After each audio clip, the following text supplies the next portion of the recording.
fræðimenn, fjölmiðlamenn sem ekki kollegar þínir, meðalans í Evrópu, í Bandaríkjunum og víðar, sem hafa verið með þetta yfirlætis viðhorf, gagnvart almenningi, vilja þagga niður ákveðna umræðu, halda upplýsingum frá almenningi, sem hefur verið megin ástæðan fyrir uppsprettu jaðarafla í þessum samfélagi. Og ég fer ekki ofan því að við sem erum í svona hefðbundnum, skynsumum, rótgrónum lýðræðisflokkum, að við berum ótrúlega mikla ábyrgð að taka þátt í þessar umræðu, kalla eftir upplýsingum, bera þar á borð, kalla eftir að séu skipulega setta fram og þá greindar af einhverjum, að við berum ábyrgð á því að þessar upplýsingar berist til almennings og að umræðan sé haldið á lofti, hún sé ekki þöggu niður.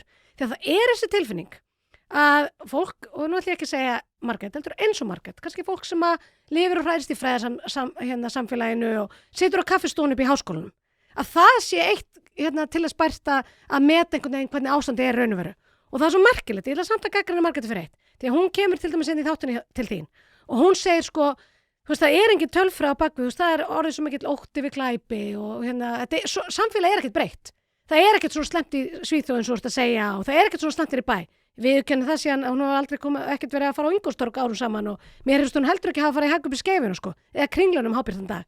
En samfélag okkar gjörbreytt eins og þú hefur margoft lýsið þessu þetta. Og hún segir að þessi tilfinning sé drifin áfram, ekki tölfræði eða raunverulegum upplýsingum breytt samfélag, heldur af kreddum og gróusögum. En svo segir hún kannski í sama viðtali, þetta ekki svona slæmt í Svíþjóð. Ég þekki fólk í Svíþjóð sem bara fullir það að sé gott að búa þar.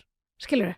Þannig að fólk sem býr á Kjalarnesi og upplifir það til dæmis á sínum tíma og hafði það háværar umkvartanir, bæði opinberlega en líka í skilaboðum til kjörna fulltrúa.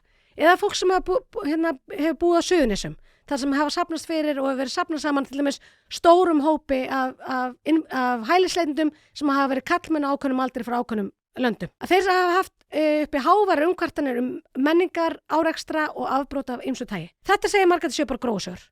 En góða fólki sem hún þekkir í Svíþjóð sem segir að sé næs að búa þar, það eru bara vísindi